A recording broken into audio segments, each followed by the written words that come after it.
support the health of the watershed, Bakru Creek watershed, because it's something that a lot of people don't know about. Who knew that there was a creek that ran from the university through several through municipalities and emptied out into the Salish Sea?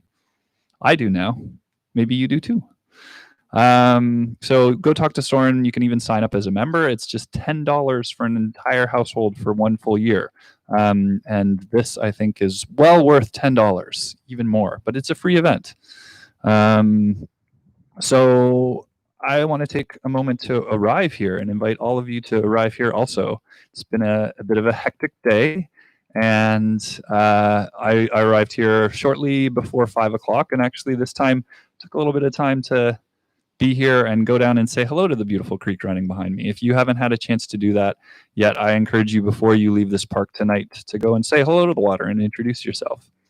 So I'm very grateful to be here this evening, and I'm grateful to be able to live here in the Kwanghan territory and to organize events and do some work here and play and make friends. It's a beautiful, beautiful place, and I feel very privileged to be here as an uninvited visitor, but also feeling very welcome from friends that I've made, from Songhees and from Esquimalt. So thank you for having us here tonight. So I'm really honored that Saatliut has joined us here to do it. Yes, I got it. Double thumbs up this time. I got to get a little more guttural, I think, but we'll work on that. So we met last year at the Bicycle Music Festival. Her sister performed there. And I've just had the honor to share space with Brianna. Some folks know her as Brianna Bear, formerly Brianna Dick. And she may tell you a story about how she became Brianna Bear.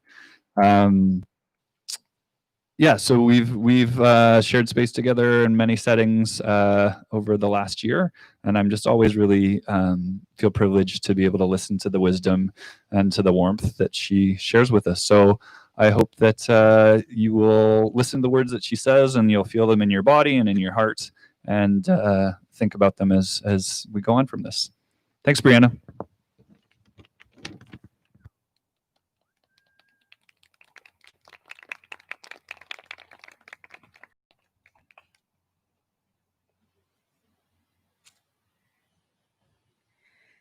Asiem siayat nishtalacha, Asiem siayat nishwalakwa, Haichka siem Nuquilia here, Haichka siem Lakwangin, Haichka siem Wasanich, Tusuk, and Malahat, Asa the Ehlia, Hinitsa Lakwangin, Hinitsa Kokokiwak, and a Mami Min Swiss. So, good day, my friends and family here today. Good day, honorable guests who traveled near and far to be here today. I raise my hand and say thank you in our language to you, our honorable guests, today. I raise my hands to the traditional holders of this land, which is the Lekwungen speaking people, which actually means the place to smoke herring of the Songhees and Esquimalt Nation. Our nation was actually comprised of about, I believe, 8 different families. And then due to colonization and history, we got bumped down to 2 families that are now recognized as Songhees and Esquimalt, or as Esquimalt also likes to be called, Cope Sampson. With that, my roots to this land are through my father's side of the family, which is through my grandfather, Lahichalat, Skip Dick, my grandma, Linda Dick, and my dad, Summit, David Dick. And then I've been blessed to also have roots to a little nation, tip of the island, go to Port McNeil, catch a ferry over, and you're in Alert Bay, the Kakwakiwak speaking people of the Numgees Nation through my mother's side of the family, which my roots to that land are through her dad, Norman Seaweed, her mom, the late Beverly Williams, and of course, my mom, Hatwina Pologwa, Leslie Seaweed. So saying that I have those roots to this land, to that land, I've also been blessed with 2 other parents from the Nuchoneth tribes, specifically Heshquid and Muchit, which for me made it very difficult to find a First Nation partner. that I wasn't related to. So as I tell people, I found my Cree behind a tree, Gordy Bear, Wapaskuma Squaw, who will be here in a little bit. But I always like to tell that story when he's not here yet. So everyone knows now. So me and him got married last year on May the 4th, Star Wars Day, with the Disney Star Wars wedding to boot. Because we are both kids at heart. And I think the cool thing about being kids at heart is that you always have that connection to land in a way. And that no matter where you go in this life, you'll be on land. And I know that my grandfather has always reminded me and reminded so many other people in our community that we all come from different territories. We have our hearts connected to other countries, to other nations, to other communities that maybe we haven't even been able to go to, or maybe we unfortunately can't go back to. Because in this day and age, so we find ourselves having to move to different territories. And it's our responsibilities as hosts to welcome you, because that was our protocol for hundreds and thousands of years, where we would be waiting near the water, actually, to welcome you, to raise our hands and hope that you had a safe journey here, to raise our hands and say thank you for being here. And to also remind you that it's okay that you are here too. Because a lot of people feel displacement sometimes. And so, as my responsibility, it's also a way to remind you to be kind to yourself and to also be kind to the land that you walk on, to walk lightly and gently, to think with an open heart and an open mind. Even if you don't know what that means right now, it'll come to you. And so I just really want to raise my hands to everyone who made it out tonight. Raise my hands to the Friends of Belker Creek and for my dear friends for inviting me here today. And that I hope everyone on the live stream also gets something from today as well. And so with that, I just really want to say Haichka Siem. Thank you for having me here, and welcome each and every one of you to the place to smoke herring of the Songhees and the Esquimalt Nation. Haichka.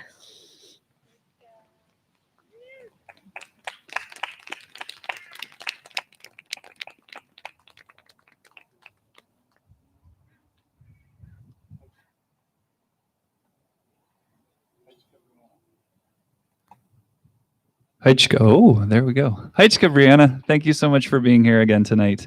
Brianna, in addition to being somebody who just has such wise words to share, is also an amazing visual artist. And she'll have some cards and some tote bags and different things, stickers, beautiful stickers set up on a blanket over there in a little while. So if you want to pick up a gift for somebody, go and see her. They have the little tap thing. So if you don't have cash with you, you can always pay with plastic. I've also been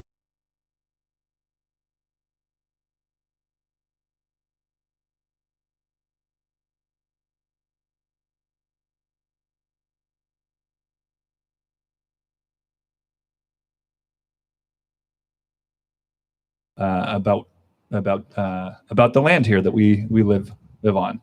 And there's also a really cool coloring book that Brianna was part of. There's two books in the series, and I just saw them today at the Compost Education Center, actually. So if you go to the Compost Education Center for the plant sale on Saturday, August 8th, to get some fall and winter plants, you could pick up yourself a free coloring book. Okay, so up next, I'm really thrilled that we have an amazing poet in our midst who's going to share some beautiful words with us. Waseasin, Christine C., is an Ojibwe Anishinaabe poet and also an assistant professor at UVic in gender studies. And I had the pleasure of first hearing Christine's poetry up just before the pandemic started at Idea Fest up at UVic. There was an event called The Poetry of Change. And strangely enough, Both other poets who have been part of this series, Sarap, who's here tonight, and Jeremy Loveday, were featured that evening. So it's beautiful that it's all come together in this way. So I'm really thrilled that Christine is here to share some beautiful words with us. Please welcome her.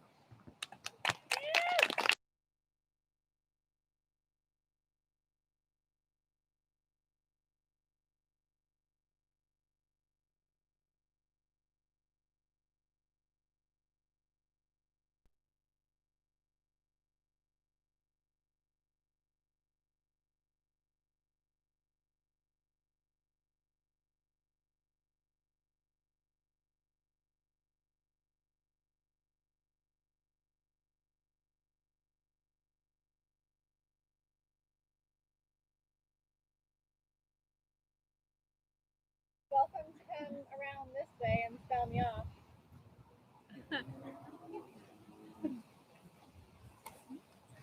Nin Kinawea. I brought my little beautiful flower up here too that my friend Anita brought for me. That's good, thanks.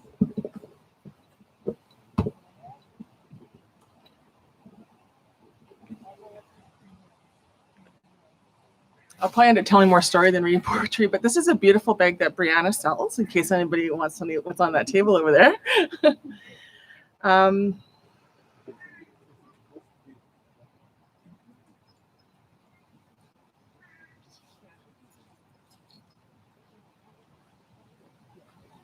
So I'm told to have about 15 minutes.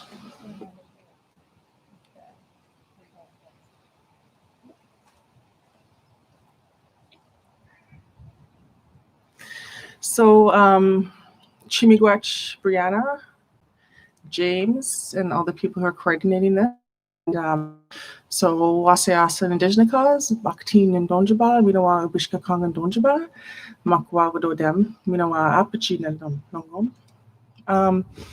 My name is Christine C. I'm Bear Clan from Boadi and Sault Ste. Marie and Lac Seul First Nation, which is in the Great Lakes region. I just said thank you very much, and I'm very grateful to be here today. I had the chance of being at the last concert, and I just want to give a little shout out to Jeremy for your beautiful poetry and the musicians from last week. And I didn't get the chance to read or witness Sarap's poetry, but I am getting to know Sarap in another environment. And so thank you for your work in poetry too, Sarap. I really appreciate that. It's a really beautiful community. So I'm really honored to be invited here. So I have a number of poems. I wasn't sure how much time I have. I'm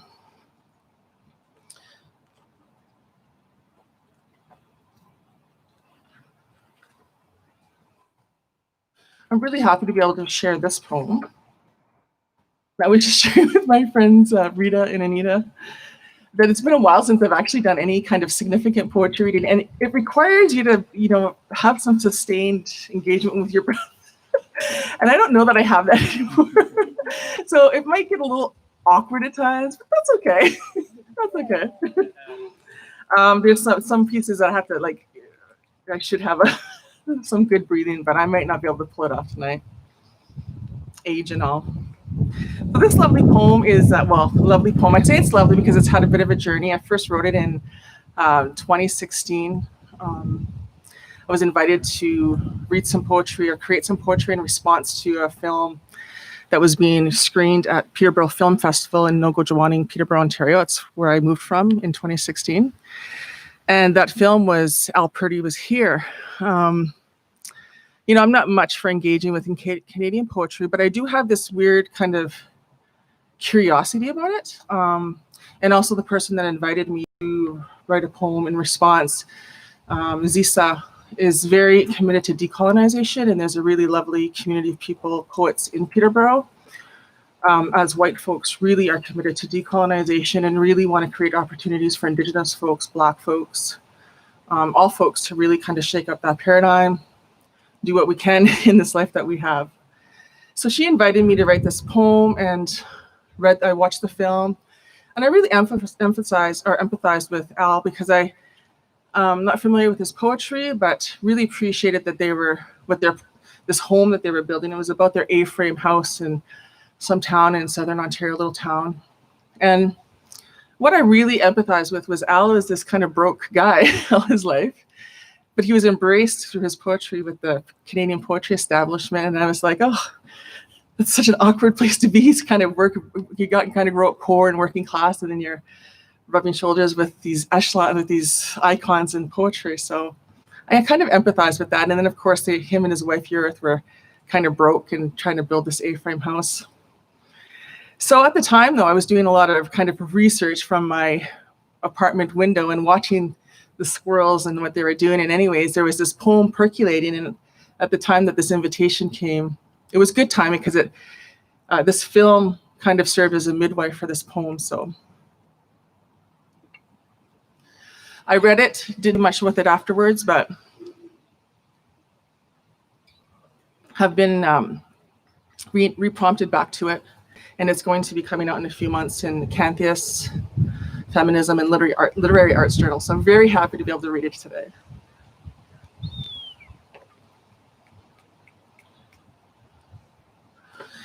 Living in the round.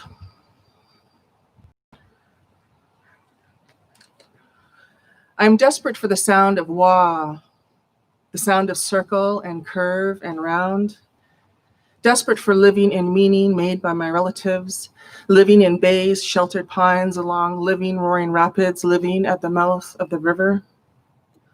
For the sound of wah, as in reverberation and echo, rippling tautology, not wah as in Fred or baby talk water, maybe swaddle. I am desperate for the sound of wawan, an egg, turtle or piche, robin, spring blue, fish eggs. Fish nests are ethereal rounds undulating in some sun-warmed shallows along cedar-lined limestone lake shores where ambers, yellows, greens reflect everything into themselves. Saswan, a nest. Gigon saswan, a fish nest. Wawayeya, it is round. A ball for playing is bakwakwet, maybe also medicine rolled up between old hands for burning, fibers pulled away from crooks and crannies and barks and burrows, furled into a sphere needed for making fire on a coal to the bone sopping wete. Wange, a den. Did you know makwa hibernates in the round? A shelter in the earth where roots dangle from a convex roof, decorating dreams in the shape of circumferential circumference. Wah bagnoji, big word for a little being, round body, round ears. Wah bagnoji wanges, a little round burrow for a little round mouse. And wash keshe, curvy curve cur, antlers, a deer. Did you know wash keshuwag leave concave dips in snow, concave dips melted by their warm breathing bodies, as they too get rest nestled up there into themselves there and here and apart, but still alongside one another. Baskets melted into a winter blanket laid over a dip in the land, sheltered with hardwoods, softwoods, shikob, aminoa, gijigatagog. Little pellets of moo mark their markings too. Do you know waboose, rabbit? I am desperate. And did you know that squirrels run horizontal highways along the limbs of trees, dash purposefully vertical along trunks, traverse open spaces with a jump, teeter on the tips of everything, eat freshly fallen snow, go build round homes with dead crunchy leaves, crumpled up balls of recycled paper, one piece of electric blue crackly Rice Krispie square paper, that they stuff these things in their teeny tiny mouths as they move about in the construction of their lives, that they make their spherical homes flanked within the high branches of the very trees they travel along and pause upon to groom themselves or eat, that their tails become rondeur shelter in the rain, their homes commonly known as drays. I imagine their mouths sounds like wah. And I don't know the shapes of the lips and the rhythms of the breaths my ancestors made in reflecting their idea to portray the word dre. Maybe wode, a son of Gowans, Jigatig, There, a black squirrel den in the tree. All this and the wigwam too. This sound must be in part a reference to how the old ones bowed saplings to frame their lives and loves, bent through slumber and wake, the same way they saw that those trees were able to reach up, bend out and stretch up out over round back to a quay, an arch, a graceful arcing up towards the skies and humbling back down towards the earth, sinewy, sinuous, neither straight to the point nor teepee. Wah, wigwam. I am desperate for all this living in the round.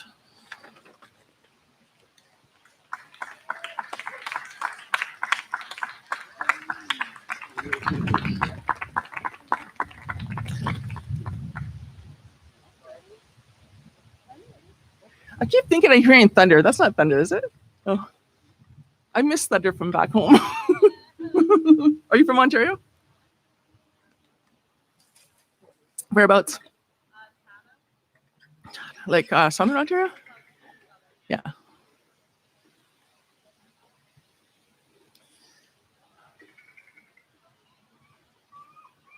Fireflies. We're going to commiserate here. I don't know. I got a bit of a fiery poem. You want to hear it?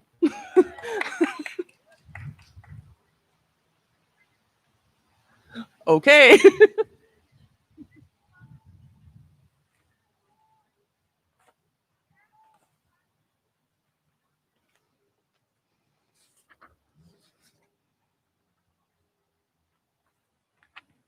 So this is interesting. I was trying to prepare some poems for today. And I started reading these poems that I published in the last maybe 5 years or so. And I was like, oh, they all kind of look the same. That's not going to do. So I went digging in this old manuscript. And I have to say, I'm glad I didn't get it published.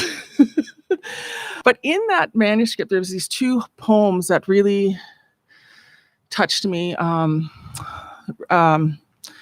They're hard poems. The one poem is quite intimate, about my best friend. I mean, I thought, we hear enough about murdered Indigenous women, and so I don't know that that's the poem that I want to read. But I did come across this poem, and I was happy because I actually thought I lost this. It was published with Matrix magazine out of Montreal in 2008. I wrote it in 2008. It was published around that same year. And so this one was published online, but they've since gotten rid of some of their online archives. And when I wrote this is the first poem I wrote. I was probably in my early 30s or so, and I wrote it from a place of real anger. But it was strategic because I thought I need to do something with this anger because it's killing me, and I'm going to write a poem. And this is the first poem I ever wrote from that place of anger. So it's you might think it's going to be ranty, but it's actually not. Now I look back at this 12 years later or so, and I think it's still very relevant. I'm in a very different position now where I wasn't in that place of vulnerability before, me and my daughter. And just want to make sure she's okay, or...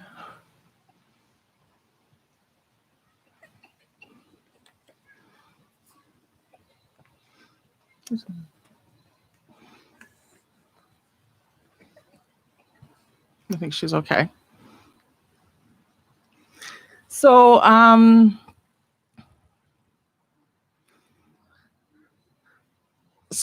was just over at the creek and I was like, this is a poem about white guys. Should I read it? And the poem was like, yeah, they can handle it. So, and actually really it's about a paradigm. And actually, because the creek is like, yeah, this is the same paradigm. And it's really not about white guys, but it's about the paradigm. It's about the system that we're all kind of trying to transform. That's why we're here. And that's one of the things I really appreciated about this concert is there's so much care and detail put into it. And I witnessed that when I came here for the last concert. I really appreciated that. So I'll read this. I'm going to read this for all the young Indigenous, Black, brown, racialized women who are living in teeny tiny basements in bungalows in white neighborhoods because they're not necessarily safe.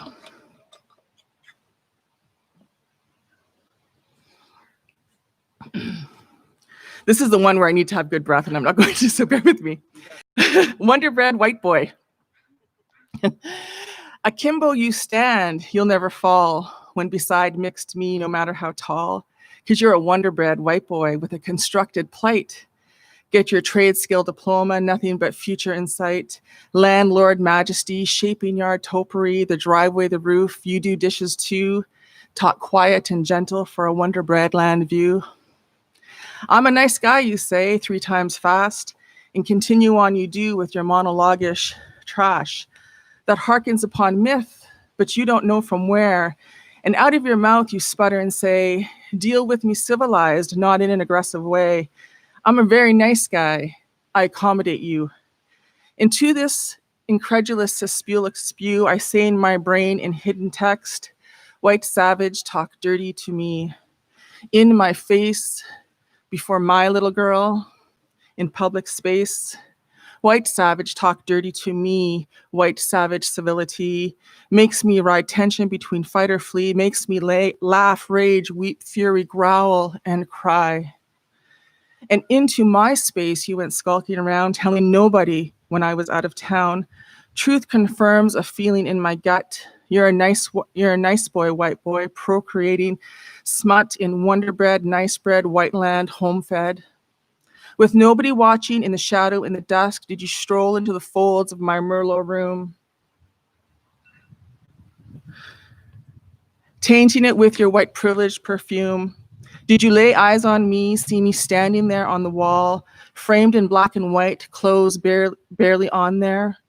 Did you see my proud face in setting light, shadows weaving, falling hair, breast and hands, my baby there?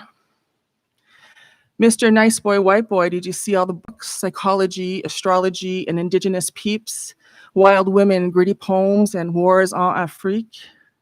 Did your six-pack get hard, feel sick in your belly when you leaned close in, read aquatic erotica or jelly? Nice boy, white boy skulking around, Wonder Bread, neighborland heralding the sound of purported landlordliness, but in a temper tantrum controlled in your driveway in the earway of the guy next door. You come undone, you center me out, showing to him your manly, landlordly, better than clout. Need to talk to me later, you demand with a scowl. But Mr. White Boy, Nice Boy, King of Wonder Bread land, talk to me less than, you more than, and you push my hand.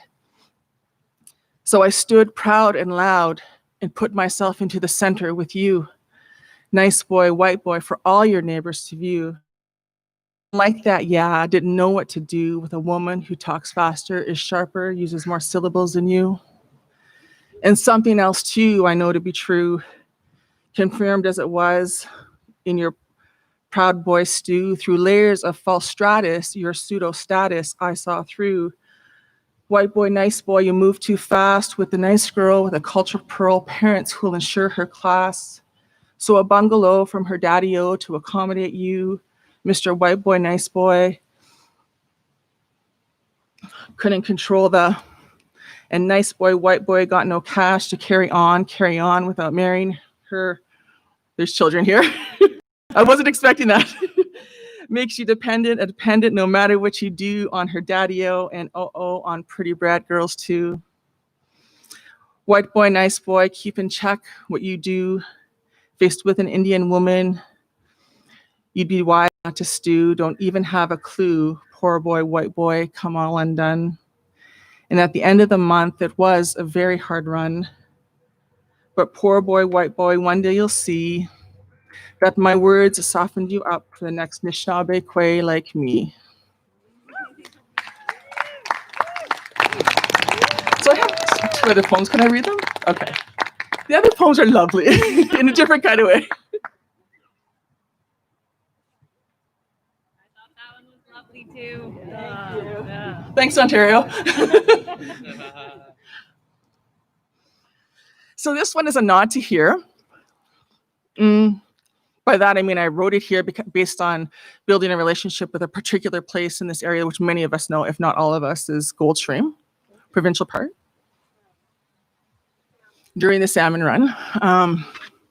This is just part of it, part of that poem.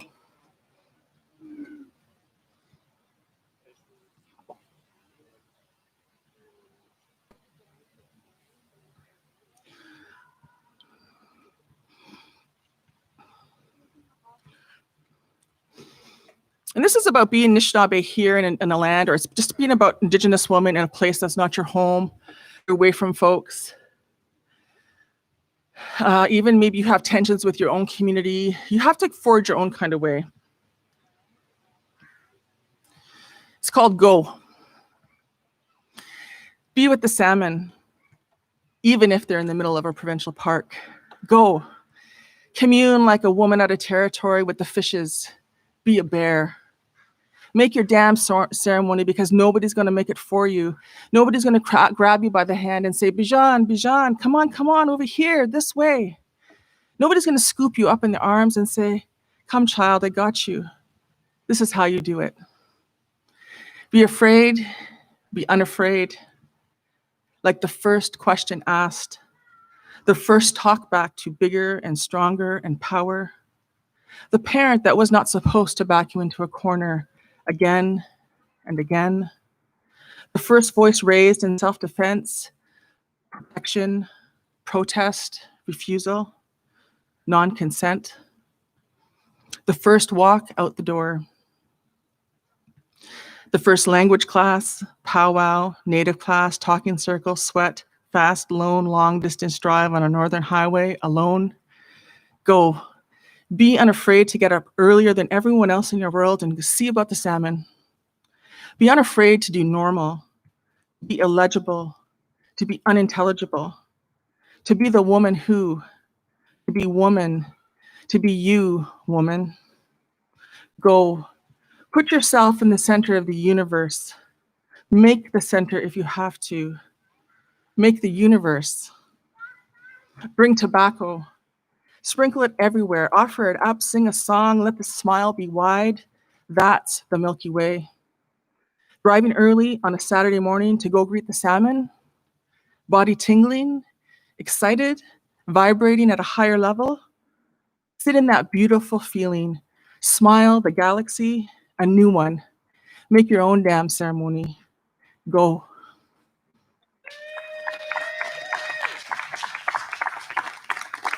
Thank you. So when I was in that little manuscript, I was looking at early today, I found this little white sheet. It was all, the poems were all in that color. And this little white sheet just touched my heart. And it really resonated with me because I wanted to write a new poem for this particular event and it just wasn't going to happen. So there it was this afternoon, this poem. This is my daughter, this poem. She wrote this on April 30th, 2008. I have her permission to read it. She's probably happy she's not here. My daughter is Nojames Asia C. And come across as we do with our children, for those of us who have young ones in our lives. And I remind her of them because, you know, the world, as a young Black woman in this world, it's not been easy on her. And so these things remind her of her dreaminess. And I tell her, you're dreamy. This is your magic. So, and I just love this. And I hope the young ones love it here too. The young ones appreciate it as well, or that you also love it. She was 6 years old when she wrote this, and it's called I Love Caterpillars. I love this. Caterpillars lay on flowers to sleep. They hatch eggs on their leaves. Then, when they're born, they go into cocoon. And when they come out, they turn into butterflies. Butterflies are wonderful. They give you butterfly kisses. And then they make new eggs. And then the same thing over and over again. Thank you. Thanks.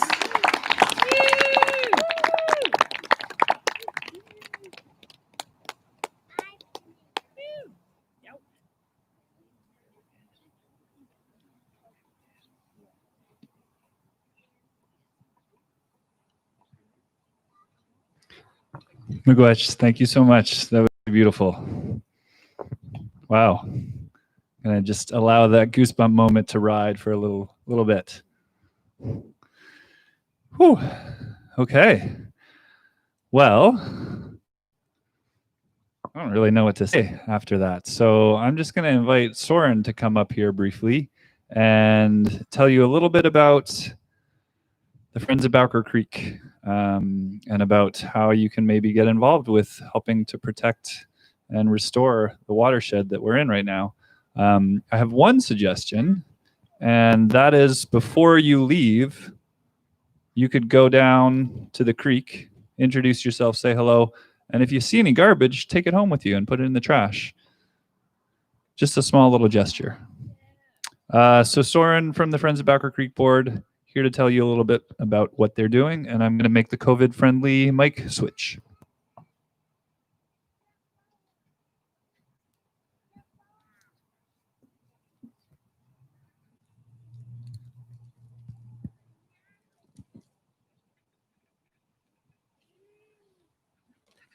Thank you, James. Thanks, Christine. That was wonderful. Really, really enjoyed that. It was beautiful.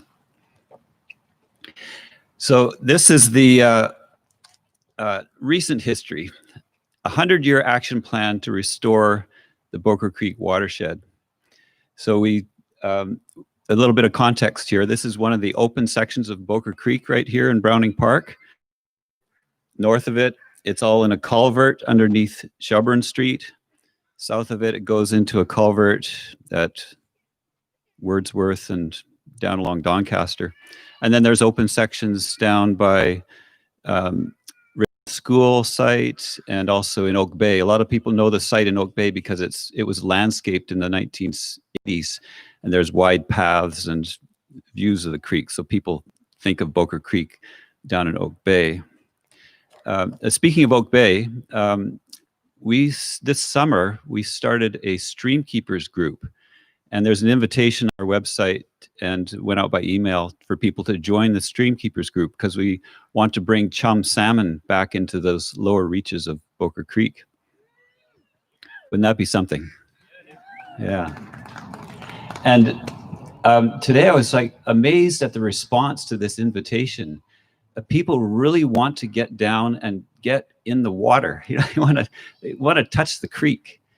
And there's like a universal human need to connect with water, either flowing water or still water or ocean. So here we have this thing, this some flowing water right in the middle of the city.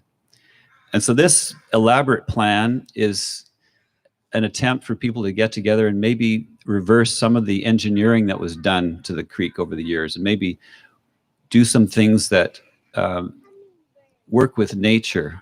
There's actually engineering principles that try to bring nature back into the city, and other benefits too, besides the water flowing clean and clear, to maybe have access points.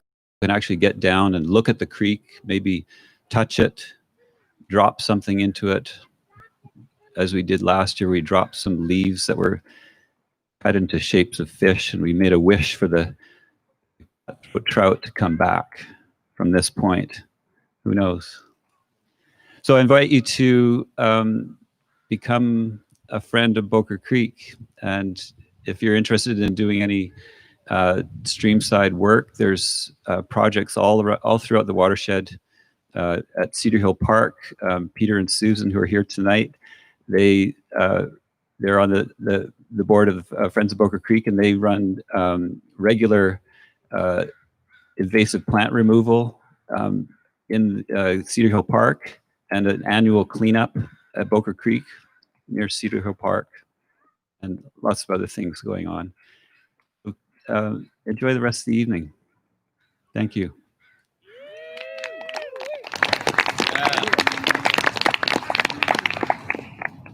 Thank you, Soren. Okay, so we've actually come to the portion of the Creekside Concert where the concert happens. How exciting is that? Yes, Amina, if you want to make your way towards the stage area here. So Amina Khani is a talented flamenco guitarist who I saw play first at Spiral Cafe January, I think it was. That was also pre-pandemic, back in the before world. And Amina plays traditional flamenco tunes as well as some of her own original music. And I think from what I understand, there's like some mashups of like traditional flamenco tunes. Fortunately, she doesn't have the pedals that she normally plays with because we have limited technical capacity here, but it's going to be beautiful anyways. I'll let you tell her, I'll let her tell you more about herself and her music. And we'll just do a little momentary stage setup. But welcome, Amina.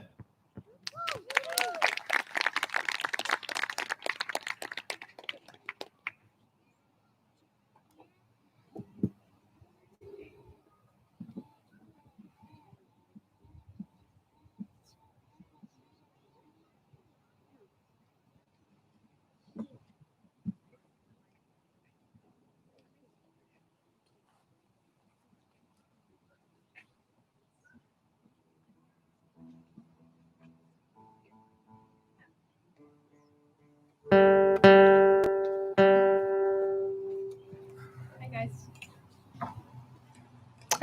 Thanks everybody for being here.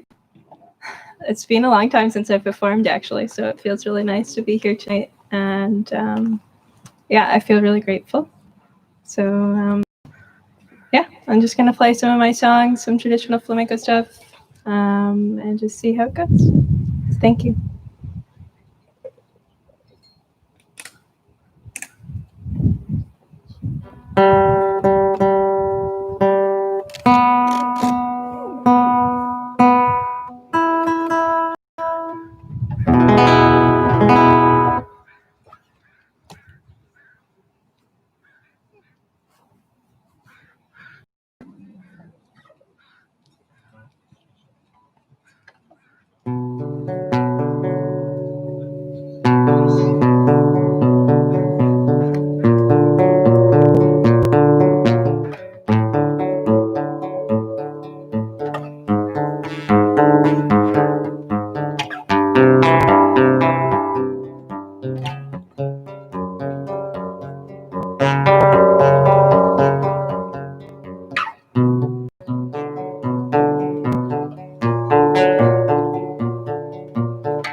This next one's going to be a bit more traditional flamenco. So I'll be playing some bulerías.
I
tune up really quick.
I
have one more song for you guys.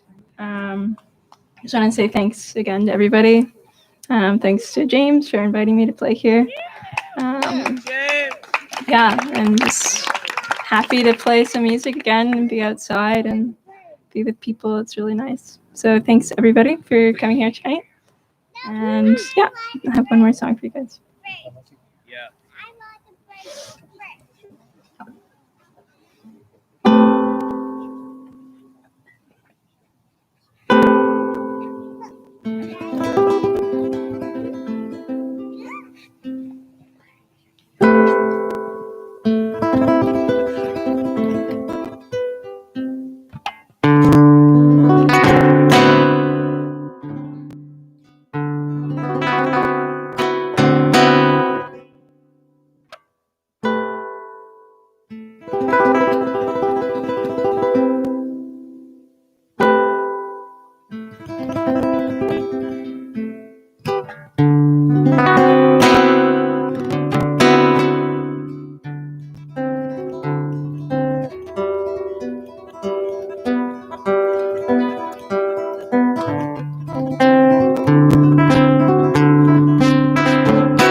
Thank you, guys.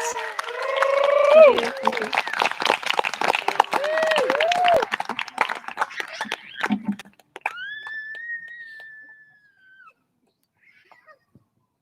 Let's hear it one more time for Imina Kani. That was beautiful. Goosebumps again. Good goosebump night. Well, thank you, everyone. It's been a wonderful evening.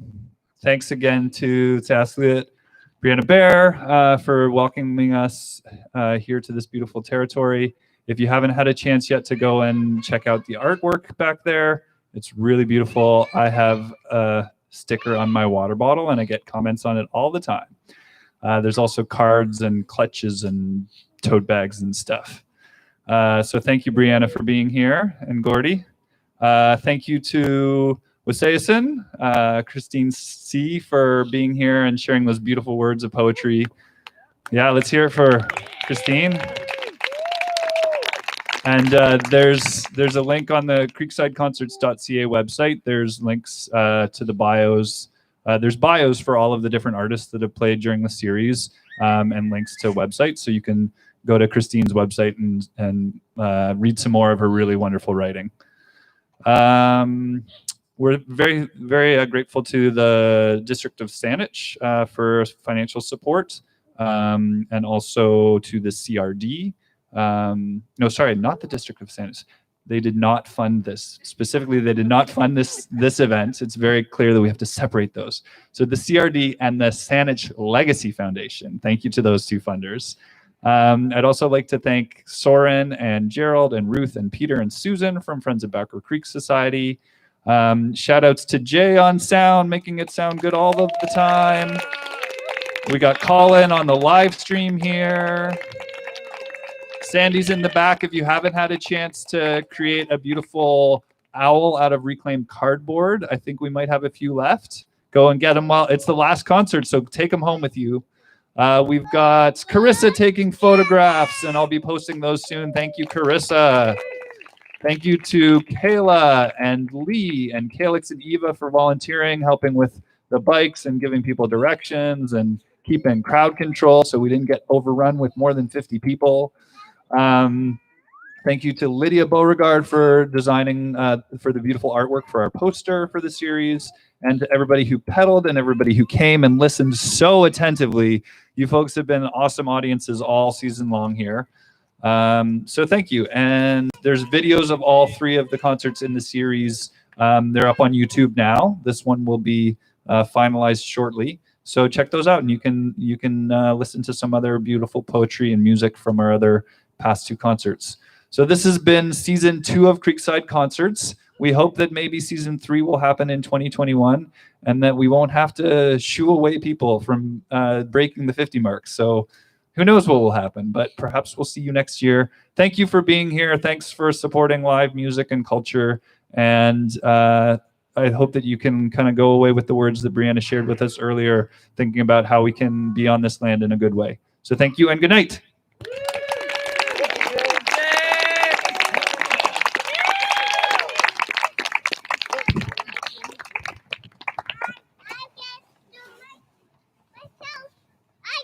None of this would have been possible without James's fantastic organization. So please, thanks, James.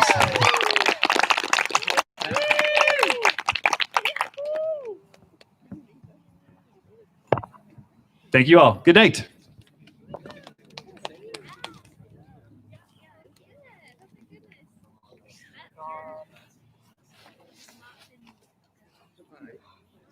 So that's it for the Creekside Concerts for this season.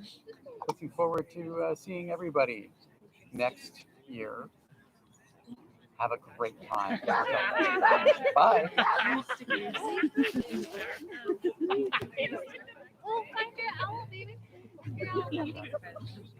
Oh, I got you. Kids